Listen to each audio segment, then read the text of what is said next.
Hey folks, this is part 5 in our series where we're looking at finishing well as a leader. How do we keep on keeping on, entering heaven breathlessly? And so far we've looked at 3 principles for finishing well. We've talked about the importance of vision, how vision is the fuel that helps us keep on keeping on. We've looked at the importance of playing to our strengths, directed towards that vision. And we talked last time about the importance of being connected, rooted in relationships, not just with God, but with other people, living out the one another's. This time I want to look at a 4th principle as a leader. And that's the importance of committing to a life of learning. Did you know that the word Christian appears only 3 times in the whole of the Bible? And yet the word disciple appears over 260 times in the New Testament.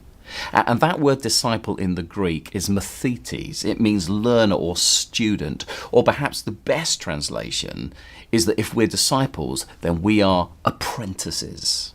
And so when God calls men and women to follow him, when Jesus invites us to follow him, he's inviting us to be his apprentices, to teach us something. We're supposed to be learners.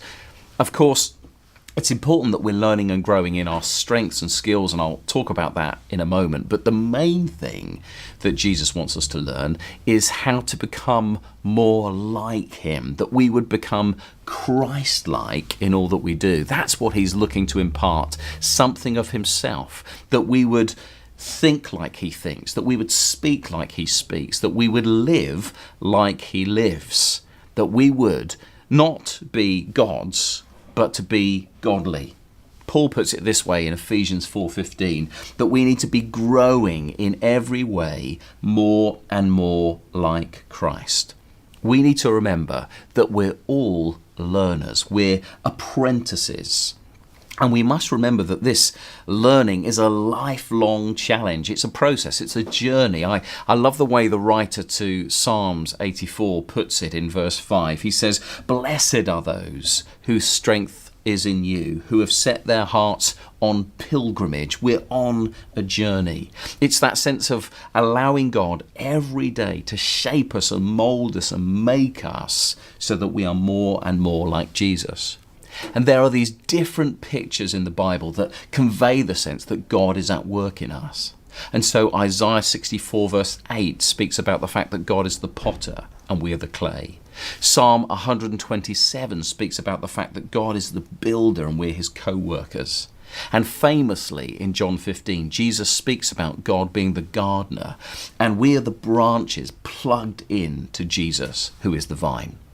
It's the sentiment with all of these passages that Paul conveys in Ephesians 2 verse 10, where he says that we are God's workmanship. God is at work in us, created in Christ Jesus to do good works which God prepared in advance for us to do. I mentioned a few sessions back about my friend Alex Buchanan, who's now with the Lord. But I remember the first time I saw Alex over 11 years ago, and I walked into his office and on the wall on his office was a learner driver plate, a big L plate. And I asked Alex, what's that there for? And he said that he's had it up there for decades and decades. It's a living daily reminder that we must still, and he is committed to, learn and grow every single day. None of us have arrived. We are all work in progress. And so let me ask you 2 really important questions. And the first is this: what learning, what growth do you need to commit to in this season of your life? What do you need to do to make sure that you are learning and growing?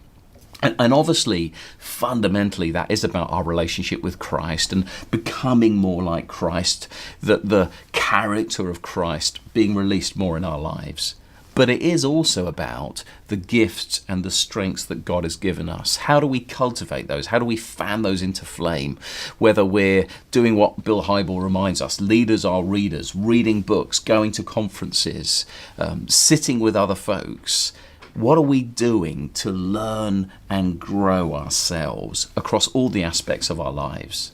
That's the first question. And then the second question is, who are you learning from? Because if we're serious about becoming fully devoted followers of Christ, then we need people who are ahead of us in the journey of faith, who can invest in us and train us, mentor us, disciple us, apprentice us, stretch us to become everything Christ wants us to be. Remember, I said last time that I passionately believe that we will never achieve our full potential in Christ unless we have a handful of people, one or two people who are ahead of us, who are challenging us and stretching us to become all that God created us to be. It can be really tough, but we all need it.